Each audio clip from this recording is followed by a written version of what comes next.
Chers frères et sœurs bien-aimés dans le Seigneur, dont nous remercions notre très saint Seigneur pour la grâce qu'il nous fait d'être en ce 3e jour de retraite, et nous prions qu'il nous affermisse toujours plus dans son amour et que nous entrions toujours plus à chaque instant qui passe dans une intimité toujours plus profonde avec lui.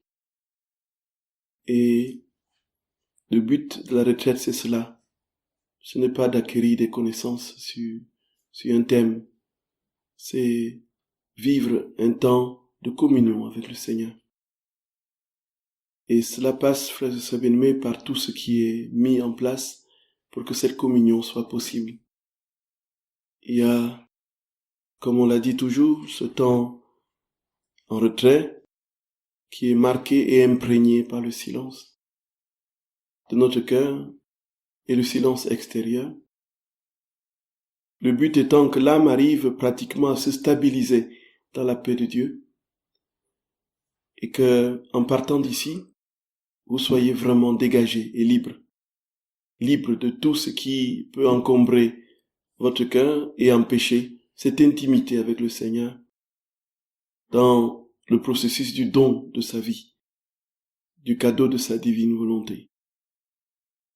Et pour cela, frères et sœurs bien-aimés, mettons toutes les chances, tous les moyens de notre côté, pour que nous ne passions pas à côté de ce que le Seigneur veut nous donner pendant ce temps de retraite. Et le temps de prière, les temps de causerie, les temps de célébration, les temps du chapelet, ainsi de suite, sont imprégnés et imbibés du silence. Le silence qui est ce sans quoi rien ne fonctionnera. Et dans les portes de l'autorité, je crois que c'est des maximes des moines, peut-être des pères du désert, garde le silence te gardera. Et on voit ça dans l'autorité. Et donc, frères et sœurs bien-aimés, je nous en supplie, la tentation est toujours très grande, surtout quand on est en groupe, et que on sent une espèce de chaleur humaine de l'ordre de, la proximité de l'autre. On est poussé à lui parler pour un oui ou pour un non, voyez, je nous en supplie humblement. Faisons tout ce qui est à notre possible pour ne pas passer à côté de la grâce que le Seigneur veut nous donner dans le silence.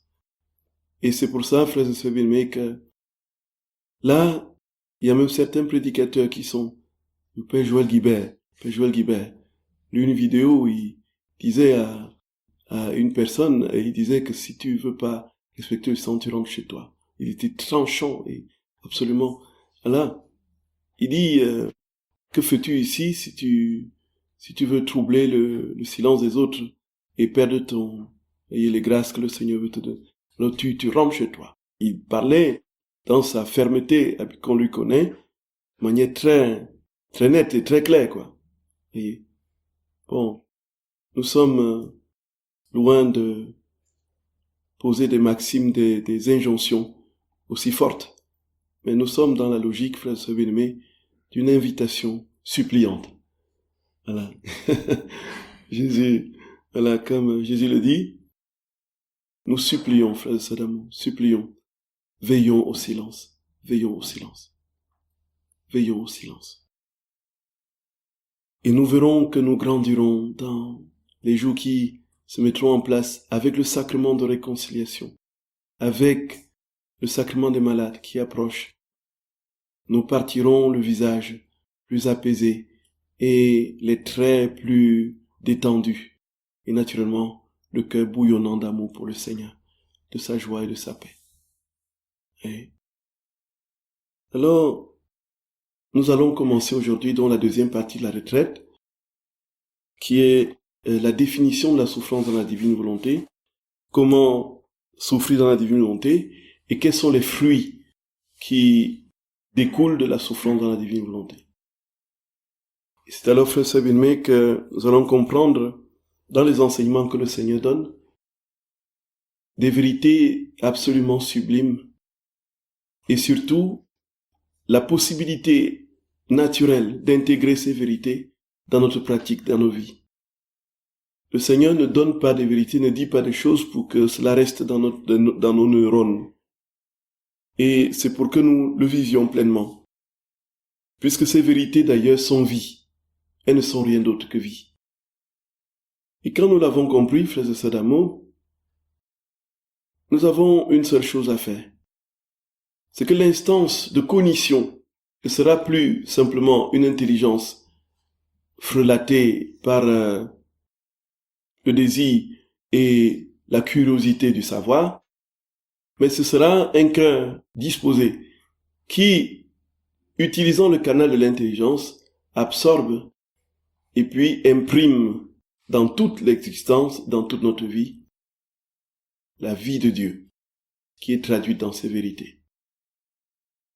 Alors, c'est pourquoi, frères et sœurs d'amour, je nous invite à écouter avec notre cœur tout ce que Jésus dira. Et certains passages peuvent nous paraître étranges et même éventuellement nous choquer. Mais écoutons avec le cœur. Et nous allons plus facilement comprendre ce que Jésus veut nous dire et nous allons le laisser plus facilement travailler en nous. Alors, un premier point, frères et sœurs bien-aimés, on peut se poser la question, c'est quoi la souffrance dans la divine volonté? D'abord, il faudra rappeler le principe même de la divine volonté. Le fondement premier, c'est quoi? C'est que Jésus vienne en nous tout faire. On est d'accord? Il vient parler, il vient prier, il vient marcher, il vient travailler, ainsi de suite. Donc, il vient tout faire en nous. Cela veut dire que il vient dans les actes conscients et inconscients, dans les actes naturels et spirituels, dans les actes petits et grands. Il est totalement là, présent. Et donc, quand la souffrance est innocente, cela veut dire qu'il n'engage pas notre responsabilité en termes de péché, qu'est-ce qui se passe? Jésus vient aussi dans cette souffrance. Donc en fait, la souffrance dans la divine volonté, c'est la souffrance de Jésus.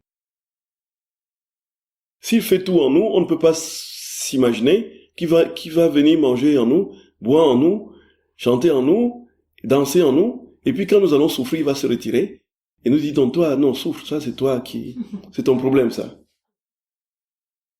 Ce serait comme les disciples qui s'arrêtent le jeudi saint, ils boivent, ils ont bien bu, ils ont bien mangé, les gigots d'agneau, ils ont mangé des pains, ils ont bu du vin, ils ont même déposé une coupe à la porte pour Élie, et ainsi de suite. Et tellement c'était là bon, ils sont allés au jardin de Gethsémani ronflés. Et puis, quand on a saisi Jésus, ils se sont enfuis, ils ont détalé. Voyez, Jésus ne viendra pas avec nous seulement pour les temps de plaisir et de joie. S'il est en nous, il vivra tout en nous. Et c'est pourquoi, frères et sœurs bien-aimés, le Seigneur va très clairement dire que la souffrance, c'est lui. Je suis la souffrance. C'est absolument inouï. C'est absolument inouï. Je suis la souffrance. Alors, il le dit il y a le texte du tome 33 du 14 janvier 1934 qui le dit nettement. Ma fille, ne sois pas surprise. Dont les souffrances précèdent le sourire de la gloire, et triomphent en voyant les conquêtes qu'elles ont remportées. Les souffrances confirment et établissent la gloire plus ou moins grande dans la créature. Nous allons comprendre pourquoi la souffrance établit la gloire dans les créatures. Tout simplement parce que c'est pas une souffrance humaine. Alors, c'est en fonction des souffrances que la créature reçoit les nuances de beauté les plus variées et les plus belles. Donc si on veut se limiter à un passage comme ça, dans la description que le Seigneur fait, on va dire, mais allez-vous-en avec votre histoire de divine volonté, brûlez tous ces bouquins-là, et mettez la cendre dans le Tibre. Ici, pourquoi? Parce que on va vous poser la question, en quoi est-ce que la souffrance peut nous rendre beaux? Est-ce qu'en quoi la souffrance peut nous ennoblir? En quoi est-ce que la souffrance peut nous élever et nous donner des nuances de beauté, comme dit votre Jésus? Nous allons comprendre, frère et d'amour. Il dit, les souffrances de la terre commencent aux portes du ciel, leur éternel sourire qui ne finit jamais. Les souffrances de la terre sont porteuses d'humiliation, mais aux portes éternelles, elles sont porteuses de gloire. Sur terre, elles rendent malheureuse la pauvre créature, mais avec le miraculeux secret qu'elles possèdent, elles opèrent dans les fibres les plus intimes et dans l'être humain tout entier, le royaume éternel. Chaque souffrance a son rôle particulier. Elles peuvent être ciseaux, marteau, lime, pinceau, couleur. Et lorsqu'elles ont fini leur travail, triomphantes, elles conduisent la créature au ciel et elles la quittent lorsqu'elles voient chaque souffrance échangée contre une joie distincte. Un bonheur éternel. Pourvu cependant que la créature les reçoive avec amour et ressente avec chaque souffrance de baiser, l'embrassement et l'étreinte de ma divine volonté. C'est alors que les souffrances possèdent leur miraculeuse vertu. Autrement, c'est comme si elles n'avaient pas les outils appropriés pour accomplir leur œuvre. Mais veux-tu savoir qui est la souffrance? Je suis la souffrance. Gloria, c'est lumineux, c'est lumineux. Voyez, le point de chute, quand on arrive, quand le Seigneur, Frère Sévéné, donne sa description, qui nous paraît, on est en haleine là, ou non, c'est trop fort, on étouffe. Il pose le point d'orgue là, il pose la note finale, et on comprend, tout s'éclaire, tout s'illumine. Pourquoi est-ce que la souffrance produit la gloire? Pourquoi est-ce que la souffrance nous donne les nuances de beauté? Pourquoi la souffrance du ciel nous ouvre les portes là? Ainsi de suite. C'est tout simplement parce que c'est Jésus qui est la souffrance et c'est lui qui souffre. Et nous allons plus facilement comprendre comment souffrir dans la divinité à partir de ce principe fondamental. Et cela veut dire quoi très concrètement? Le cadeau le plus partagé qui a été donné au monde, bon, Voltaire dit que c'est la raison. On peut le lui concéder. La chose du monde la plus... Mais on peut dire aussi, de manière certaine et de manière irréfragable, la chose la plus partagée au monde, c'est la souffrance. Que vous soyez né dans les palais de rois ou les demeures de reines, que vous soyez né, n'est-ce pas, dans les huttes ou dans des situations de détresse et de pauvreté absolue, vous avez un même lot. Vous ne pouvez pas échapper à votre finitude et à votre fragilité, du fait de votre condition humaine qui génère de manière automatique, n'est-ce pas, le manque. Et le manque, c'est la souffrance. Et donc, puisque nous avons tout cela en partage, et que le plus grand cadeau qui nous a été fait, c'est de la souffrance, nous comprenons bien, frères et sœurs bien-aimés, que cette souffrance, quand elle n'est pas, nous avons donc un capital absolument impressionnant pour gagner le ciel et faire gagner le ciel à une multitude de créatures. Pourvu que Jésus soit la souffrance dans nos vies. Gloria, béni sois-tu Jésus d'amour. Béni sois-tu Seigneur. Pourvu que Jésus soit la souffrance. Il dit, je suis la souffrance. Et je me cache en elle afin de former les œuvres profondes de ma céleste patrie. Et je rends en échange et avec usure pour le bref séjour que les créatures m'ont accordé sur la terre. Je suis emprisonné dans la pauvre prison de la créature afin de continuer ma vie de souffrance sur la terre. Gloria, Gloria, Gloria, béni sois-tu Jésus d'amour. Cela veut dire que dans chacune de nos souffrances, frères et sœurs d'amour, notre Seigneur continue sa passion. Il continue sa souffrance. Dans la souffrance qu'il appelle la souffrance innocente, c'est-à-dire que la souffrance qui n'est pas la suite du péché. Donc, il est donc juste que ma vie reçoive ses joies, ses bonheurs, son échange de gloire dans la région céleste. Nous comprenons pourquoi ces souffrances seront source de gloire et de joie, parce que ces souffrances, déjà, sont inséminées, sont transfusées par la vie de Dieu, par sa présence, qui fait que au ciel, il faut qu'il reçoive naturellement qu'il devienne ce qu'il est, et ces souffrances qu'il a engrangées et qu'il a portés en nous deviennent des soleils de gloire. Des soleils de gloire.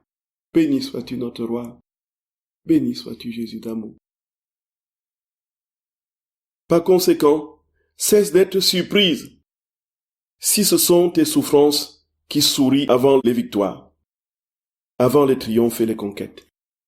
Donc, en fait, en définitive, frères et sœurs d'amour, quand nous comprenons ceci, nous comprenons que si nous avons la conscience de l'amour infini de Dieu pour nous, si nous avons la certitude que nous sommes, qui nous a promis de vivre tout en nous, si nous l'invitons dans tout ce que nous vivons, c'est lui qui porte notre souffrance, c'est lui qui vit sa souffrance en nous. Et c'est pourquoi il va nous dire très clairement, venez à moi, vous tous qui êtes fatigués et chargés, et je vous donnerai le repos. Prenez sur vous mon joug et devenez mes disciples, car je suis doux et humble de cœur, et vous recevrez le salut pour vos âmes. C'est pourquoi le joug est léger. On en reparlera encore plus longuement. Et c'est pour cela, naturellement, que ces souffrances sont saturées d'amour.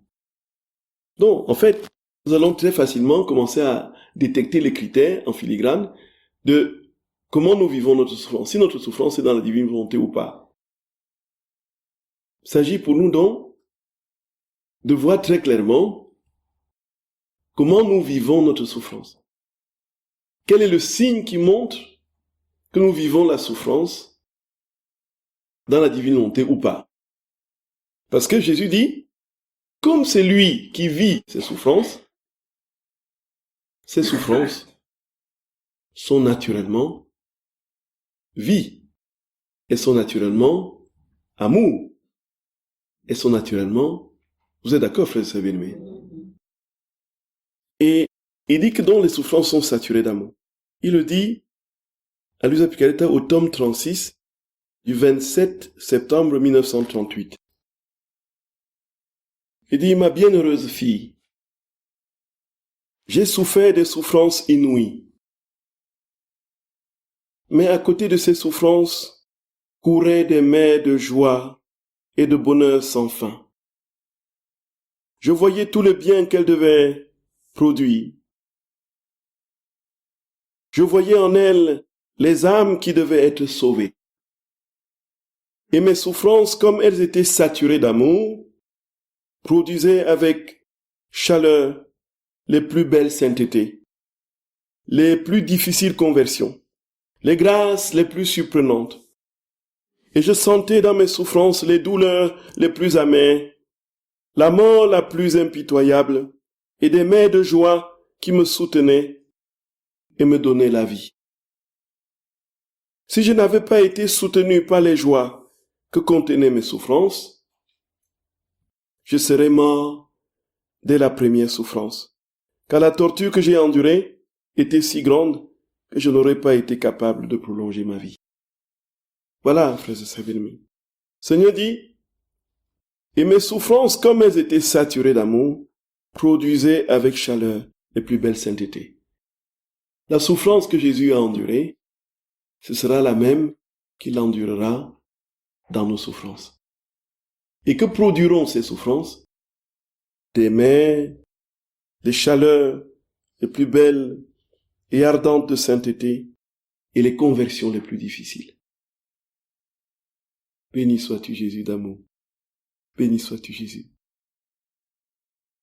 Voici que nous sommes parfois dans la posture de ceux qui interrogent sans cesse Dieu. Pourquoi et pourquoi? On n'en plus fini. Pourquoi et pourquoi? Pourquoi moi? Pourquoi ceci? Pourquoi ça m'arrive à moi? Pourquoi? Pourtant je te prie. Pourquoi? C'est pourquoi que nous multiplions, frères et sœurs bien-aimés, devrait en principe se transformer en merci. Ça va peut-être nous choquer.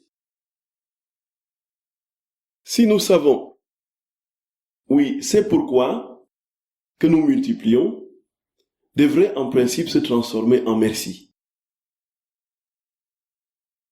si nous avions conscience que nous ne sommes pas seuls dans la souffrance et que Jésus est la souffrance, que Jésus est dans cette souffrance.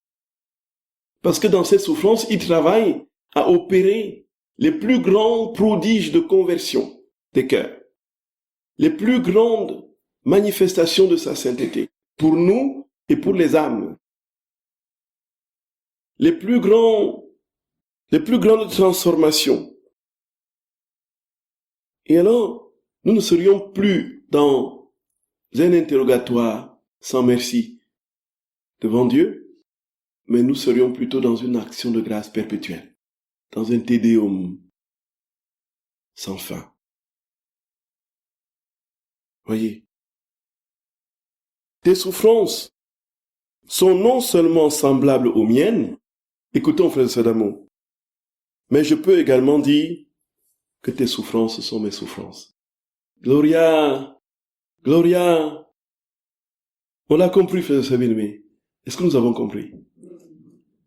Jésus dit, tes souffrances sont non seulement semblables aux miennes, mais je peux dire également que tes souffrances sont mes souffrances. Mon mal de tête, Seigneur, c'est ton mal de tête. Mon handicap, c'est ton handicap. Mon cancer, c'est ton cancer. Et tout change. Tout change. Tout change. Tout bascule.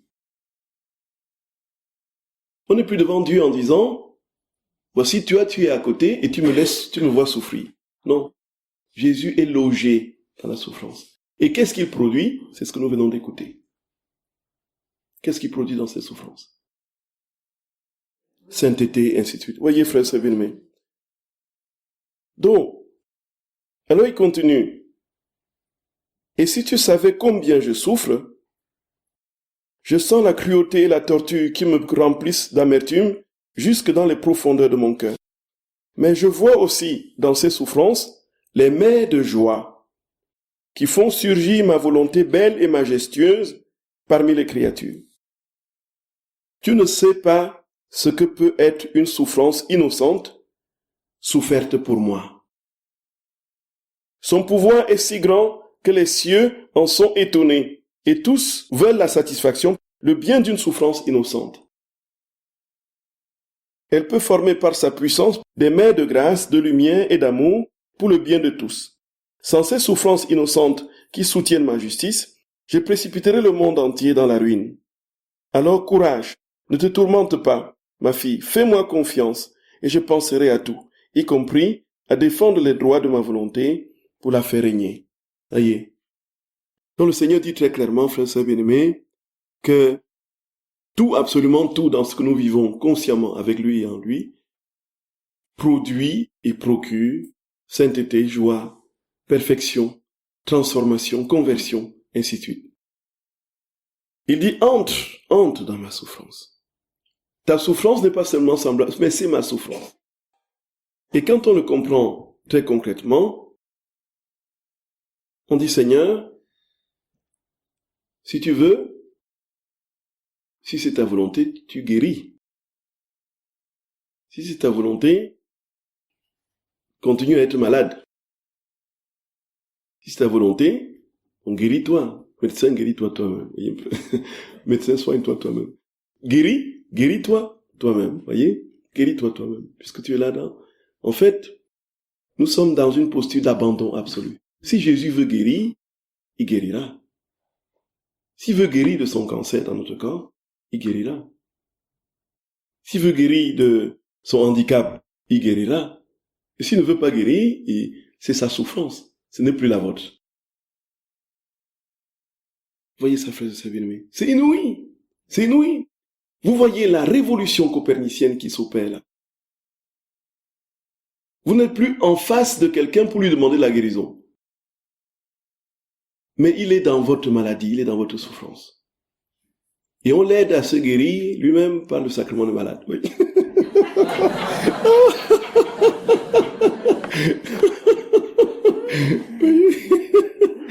Voyez. Quand on comprend ça, c'est renversant, frère de Sabine. Mais je n'ai rien lu de ma vie qui soit aussi puissant que la divine volonté, je n'ai rien lu de ma vie. C'est puissant, absolument puissant. Vous êtes notre Jésus ou pas? Vous êtes notre Jésus. Tout ce qui se passe en vous, c'est Jésus qui le vit en vous. Y compris la maladie, donc c'est lui qui... Moi, j'ai terriblement, pendant des années, récriminé contre Jésus. Pourquoi est-ce que tu as voulu que cette femme de l'infirmière, l'aide-soignante, me paralyse le bras, comme ça, le bras droit, n'importe quel bras, le bras droit. Je suis droitier de naissance. Et puis, il a fallu que je fasse tout avec la même. La preuve, c'est que jusqu'aujourd'hui, gaucher, je reste encore gauche, Et voici que des années durant, Jésus, j'allais même devant le crucifix, je disais, Seigneur, qu'est-ce que j'ai fait? Qu'est-ce que j'ai vraiment fait pour mériter ceci? Je le tensais comme ça. J'ai donné ma vie pour toi et voilà ce que tu me fais. C'est de suite, humiliation sur humiliation. Les 90% des humiliations de ma vie, c'est venu de là, venu de là. Et j'ai tenté de compenser comme j'ai pu, n'est-ce pas? J'ai cherché des exutoires. J'ai voulu, n'est-ce pas? Je me suis plongé dans les livres, pour essayer d'attirer le respect de quelques-uns. Et puis, me sortir du truc. La blessure de l'aigreur, l'amertume, restait au fond de l'âme. J'avais beau être le premier de classe et tout ça, ça n'apportait rien, absolument rien à l'âme, qui était toujours dans une constante angoisse. Le petit, il est extraordinaire et tout ça, c'est les petites félicitations des autres, ou bien le regard relativement bienveillant du fait de mes performances scolaires et universitaires, n'apportait aucunement la paix. Frères et sœurs bien-aimés, je suis passé naturellement par une grande confession de 3 heures de temps avec un bon prêtre qui m'a vraiment écouté, qui m'a relevé, qui m'a donné le pardon de Jésus pour tous les péchés, les souffrances de ma vie. Et puis ensuite, quand j'ai découvert la divine volonté, c'était le jour et la nuit. Le jour et la nuit. Arriver à comprendre que c'est Jésus qui vit tout en nous, y compris ma souffrance, y compris toutes ces humiliations. Et ces humiliations passées, pour lesquelles je récriminais, me rendre compte que je peux aujourd'hui retourner dans le passé, dans l'acte éternel de Dieu, refaire cette vie-là d'humiliation et les transformer en offrande de souffrance au Seigneur, qui les transforme en sainteté, en joie, en lumière et en gloire, et en conversion pour une multitude, ça n'a pas de nom. Je n'ai lu ça nulle part. Voyez ça, frères et sœurs bien-aimés. Donc, Jésus dit la souffrance innocente. Quand la souffrance est coupable, il y a naturellement le sacrement du pardon qui doit passer par là. Et une fois que le péché est pardonné, même si la souffrance reste, cette souffrance, parce qu'elle est déjà dénuée de sa charge de culpabilité par la miséricorde et le pardon, elle devient aussi souffrance innocente. Vous voyez? Imaginons que quelqu'un qui a tellement voulu être au devant de la scène dans les grands spectacles de cirque et c'est un exemple qui ne concerne personne, hein, bien sûr. Je cherche vraiment, il n'y a pas quelqu'un qui fait du cirque ici. Alors, j'ai choisi l'exemple exprès pour qu'il n'y ait aucune allusion avec quoi que ce soit, avec qui que ce soit. Donc, imaginons quelqu'un qui fait du cirque et qui a tellement travaillé les muscles, fait du sport exagéré, avec tiré sur la corde, au point à un moment donné, tout simplement pour paraître, voyez, et avoir des applaudissements. Et à un moment donné, dans l'entraînement, il se brise une cheville ou bien il se casse l'épaule par un mauvais... Bon, voici qu'il ne peut plus monter sur scène et faire du cirque. Il est complètement limité par sa paralysie qui va demeurer. Et là, on va dire que ce n'était pas une souffrance innocente au début. On est d'accord? Parce que c'était une souffrance fortement imprégnée de la vaine gloire et de l'orgueil. Alors il voulait se mettre en avant, il voulait être premier, il voulait être applaudi, il voulait gagner, ainsi de suite. Alors, voici que maintenant, prenant conscience de sa situation malheureuse, il demande pardon au Seigneur, il revient, sa souffrance, son épaule ne va peut-être pas, sa hanche ne va peut-être pas se remettre, son épaule ne va peut-être pas se remettre, il va continuer peut-être à souffrir. Mais du fait qu'il a demandé le pardon à Jésus, du fait qu'il a été pardonné de son péché, donc le venin de l'intérêt, de la vanité, de la vaine gloire, de l'orgueil, s'est détaché de cette souffrance, et cette souffrance est maintenant redevenue innocente, et Jésus souffre avec lui. Voyez, Jésus entre dans cette souffrance. Et ça, frères et sœurs bien-aimés, c'est absolument inouï. Vraiment, lisez le livre du ciel, lisez le livre du ciel. Vous allez, oh Jésus, vous allez pleurer, pleurer d'amour et de joie. Pleurer d'amour et de joie. C'est pas pour rien que l'ennemi se déchaîne autant. Parce que les trésors sont inestimables dans le livre du ciel. Vraiment.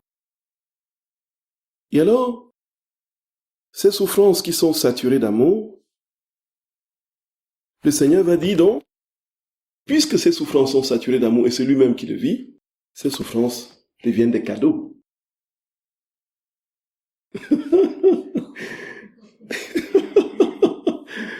Puisque de toute manière, vous ne pouvez pas ne pas souffrir. On est d'accord? Montez, descendez, vous ne pouvez pas ne pas souffrir. Mais ils deviennent lieu de torture, lieu de désespoir, lieu de découragement, d'abattement, lieu de récrimination, d'amertume, quand ces souffrances ne sont pas habitées par Jésus. Mais quand ils sont habités par Jésus, ils deviennent des cadeaux. Puisque de toute manière, vous ne pouvez pas vous en débarrasser. Jésus dit que les souffrances sont des cadeaux. Il est dit au tome 6 du 8 août 1904. Donc, tandis que je continuais de lutter, mon adorable Jésus vint brièvement, bien que je le sentais près de moi et que j'essayais de le saisir. Il m'échappait et m'empêchait presque d'aller hors de mon corps à sa recherche. Après avoir beaucoup lutté, il se fit voir juste un peu et me dit, « Ma fille, ne me cherche pas à l'extérieur de toi, mais en toi, dans les profondeurs de ton âme, parce que si tu vas à l'extérieur et que tu ne me trouves pas, tu souffriras beaucoup et seras incapable de le supporter. Si tu peux me trouver plus facilement, pourquoi veux-tu lutter davantage ?» Je lui dis, « C'est parce que je pense que quand je ne te trouve pas immédiatement à moi, je peux te trouver à l'extérieur. C'est l'amour qui me pousse à faire ainsi. » Jésus reprit, « Ah, c'est l'amour qui te pousse à cela? Tout doit être enfermé dans un seul mot. Amour. L'âme qui n'enferme pas tout dans l'amour, on peut dire qu'elle ne comprend rien à l'art de m'aimer. À mesure que l'âme m'aime davantage, le cadeau de la souffrance grandit en elle. Oui, la dernière phrase, c'est que, à mesure que l'âme m'aime davantage, le cadeau de la souffrance grandit en elle. À mesure que l'âme m'aime davantage, le cadeau de ma souffrance grandit en elle. Tout étonné et affligé, j'interrompis Jésus et lui dis, « Ma vie est mon bien suprême, parce que je souffre peu ou que je ne souffre pas du tout, alors je t'aime peu ou je ne t'aime pas du tout. Et je suis effrayé par la seule pensée que je ne t'aime pas. Mon âme en ressent un vif mécontentement et je me sens presque offensé par toi. » Jésus répondit, « Je n'ai pas l'intention de te décevoir. Ta déception pèserait sur mon cœur plus que sur le tien. De plus, tu ne dois pas regarder seulement les souffrances corporelles, mais aussi les souffrances spirituelles, ainsi que ton désir de souffrir. » Donc, revenons à la phrase précédente sur le cadeau de la souffrance. À mesure que l'âme m'aime davantage, le cadeau de la souffrance grandit en elle. Alors, voilà, frères et sœurs bien-aimés. Ça veut dire quoi très concrètement? Ça veut dire que si Jésus est en nous, et qu'il vit sa vie en nous, qu'il vit sa souffrance en nous, ce que nous désirons sera ce que Jésus désire. Et comme il désire sauver le plus d'âmes possible, comme il désire amener toutes les âmes à lui, alors nous désirerons nous aussi amener toutes les âmes à lui. Et comme le moyen d'amener toutes ces âmes à lui, c'est d'utiliser nos souffrances pour les transformer en conversion, en transformation, en lumière, en sainteté, nous allons désirer ce qu'il désire, c'est-à-dire désirer souffrir. Nous allons saturer ces souffrances de notre amour et ces souffrances deviendront des cadeaux. Des cadeaux parce que non seulement ça nous permet de grandir dans sa volonté, puisque nous voulons ce qu'il veut, mais aussi, frères et sœurs bien-aimés, plus que jamais, il utilise ces souffrances pour sauver le maximum de personnes, ce qui est aussi notre volonté. Nous voyons ça, frères et sœurs d'amour. C'est absolument inouï. Et donc, dis brutalement devant quelqu'un qui est malade, c'est un cadeau que tu as reçu de Dieu.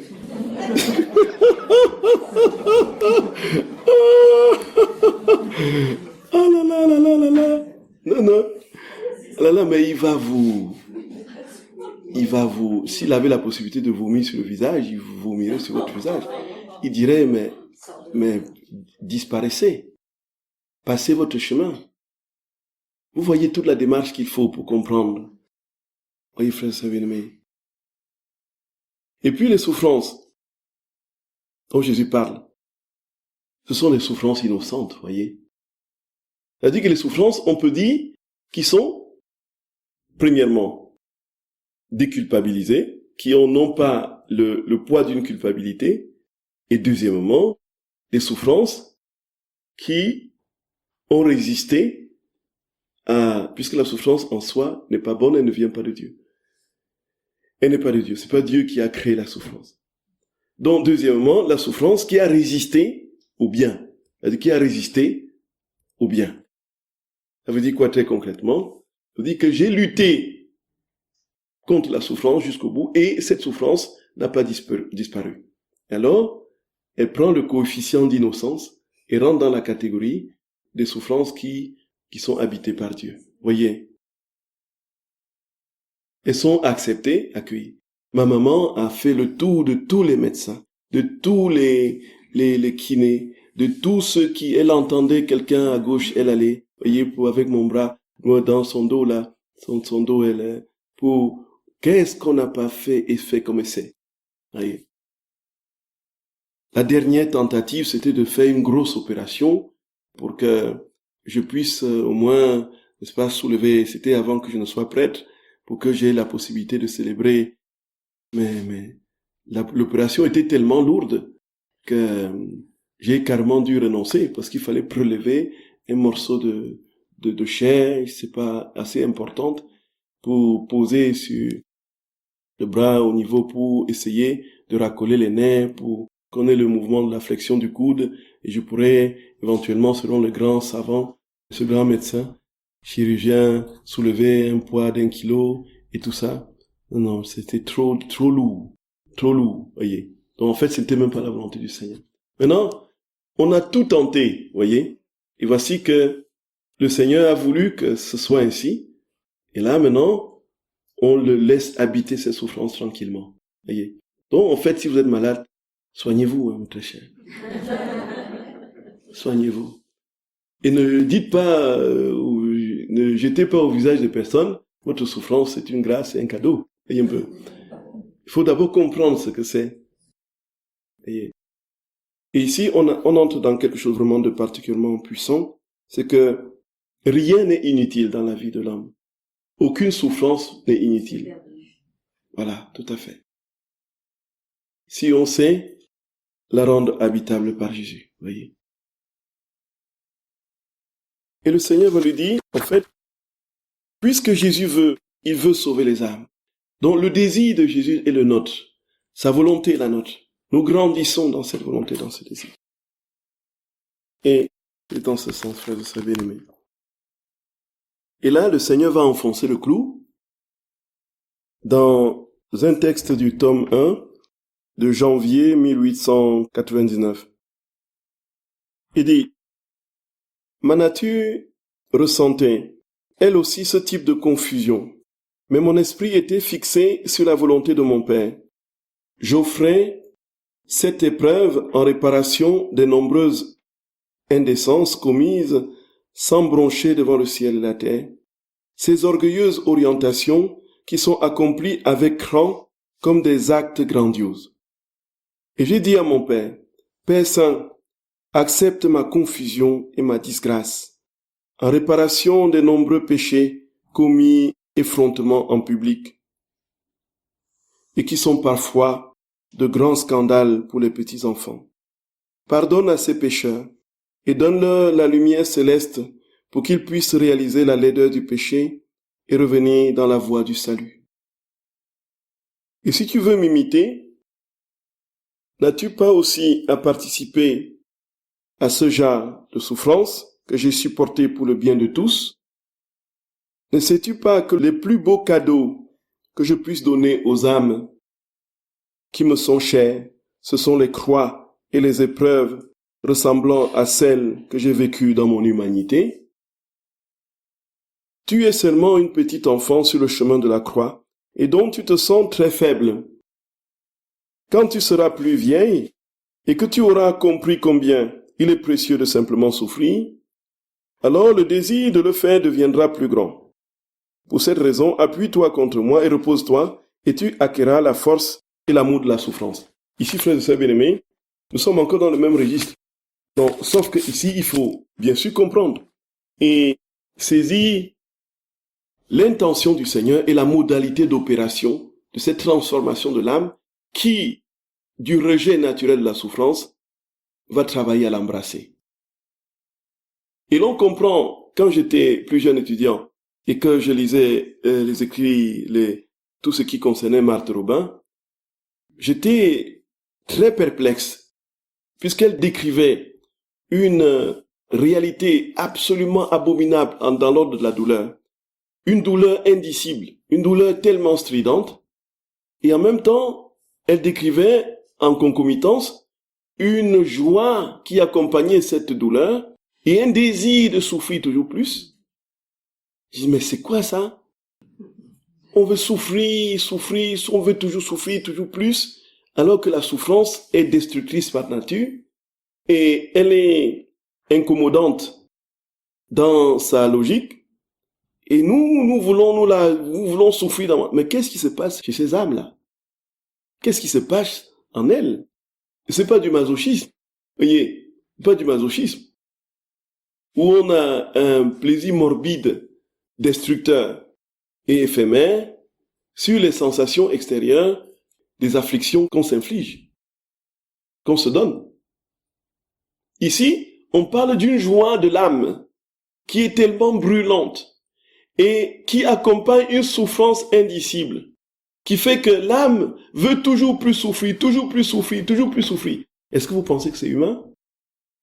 Est-ce que vous pensez que c'est humain, ça? Non, non. C'est parce que c'est Jésus qui souffre, naturellement.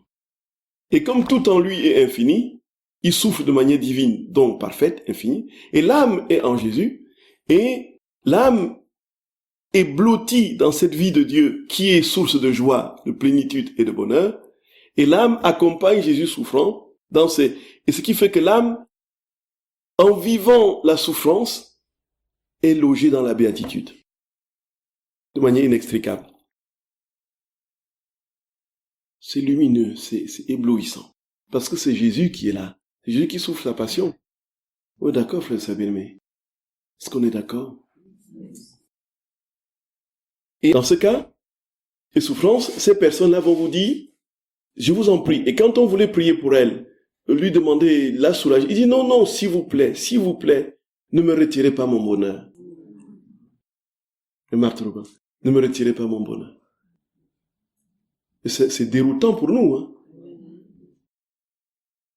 Parce que ces souffrances, déjà, c'est Jésus qui les souffrait pour le salut des âmes. Et puisque l'âme voulait que les âmes soient sauvées, alors elle offrait ces souffrances qu'elle pouvait endurer et elle était source de joie parce que c'est Jésus qui en elle souffrait. Elle était blottie en Jésus. C'est absolument inouï, frères et sœurs d'amour. C'est absolument inouï. Et l'on comprend aussi la grâce des martyrs chez les saints, chez les premiers, chez beaucoup de chrétiens dans le monde. On voit, frères et sœurs d'amour, ces âmes qui, torturées de mille manières, on a fêté il y a quelque temps Saint Paul Miki et ses compagnons, n'est-ce pas, les martyrs du Japon, qui ont été torturés de différentes manières. L'empereur, le roi, a décidé que leur corps soit promené dans tout l'empire pendant 2 semaines. Et à chaque station, ils devaient subir des sévices indescriptibles que la population devait leur infliger, chacun à son goût. Il y avait certains qui coupaient une oreille, d'autres qui coupaient un orteil, d'autres qui coupaient, voilà, certains qui fendillaient, qui cassaient les dents, d'autres qui crevaient un œil. Ils sont arrivés sur la calèche au lieu du supplice de la 2e semaine. C'était des morceaux d'hommes. Ils étaient complètement en morceaux. Il n'y avait plus un seul homme intégral, une seule personne dans son intégrité. Et puis, tous étaient soit manchots, soit, voilà, tout visage déformé, indescriptible, complètement défiguré. Ils arrivent au lieu du supplice final où le coup de grâce va être donné. Alors, frères et sœurs, ils entonnent un chant de joie, une joie absolument céleste qui se dégage de leur chant, au point où les bourreaux en sont complètement désarçonnés. Et quelques-uns seront saisis par la grâce qui passe à travers et vont se poser la question et se convertir après. Comment comprendre cela? Une joie indescriptible dans une souffrance abjecte et absolument inhumaine. Et quand on entend Saint Ignace d'Antioche, en route vers Rome, où il sera broyé, n'est-ce pas, par les fauves, où il terminera dans la gueule des fauves. En route, les chrétiens travaillent à sa libération et veulent absolument que l'empereur leur donne un temps pour qu'il donne l'argent nécessaire pour la libération. Et Saint Ignace l'apprend et écrit à ses églises et dit: pardonnez-moi, frère, ne me retirez pas mon ciel, je veux être comme un froment dans la gueule des fauves. Un froment broyé comme le pain du ciel pour la vie du monde. Pardonnez-moi, frère, et laissez-moi recevoir la pure lumière, car une source murmure en mon cœur: viens vers le Père, viens vers le Père, viens vers le Père. Cette joie à aller au-devant de la mort, au-devant des persécutions, de la pire qui soit à l'époque, ce n'est pas humain. On est d'accord, frère Sabine? On est d'accord. Que là, en ce moment, ce n'est plus eux, c'est Jésus qui les a habités. Et c'est Jésus qui prend sur lui tout ce qu'ils endurent. Parce que Jésus est la souffrance. Comme le martyr de Sainte Agnès, c'est elle ou qui va être déchiquetée, portée par les fauves, et puis renversée. Elle revient et dit: mais quand est-ce que commence le supplice? Elle vient d'être torturée de 1000 manières, elle ne s'est pas rendue compte, voyez. Grâce lui est donnée. Frères et sœurs bien-aimés, nous allons désormais vivre notre souffrance autrement et comprendre que si Jésus permet les souffrances de nos vies, c'est pas parce qu'il ne nous aime pas ou parce qu'il veut nous détruire, c'est parce qu'il veut les vivre, parce qu'il veut y entrer. Et c'est alors que la claire conscience de son amour s'imprimera en nous et notre vie deviendra sa vie. Je vous salue Marie, pleine de grâce, le Seigneur est avec vous. Vous êtes bénie entre toutes les femmes, et Jésus, le fruit de vos entrailles, est béni. Sainte Marie, Mère de Dieu, priez pour nous pauvres pécheurs, maintenant et à l'heure de notre mort. Au nom du Père et du Fils et du Saint-Esprit. Amen.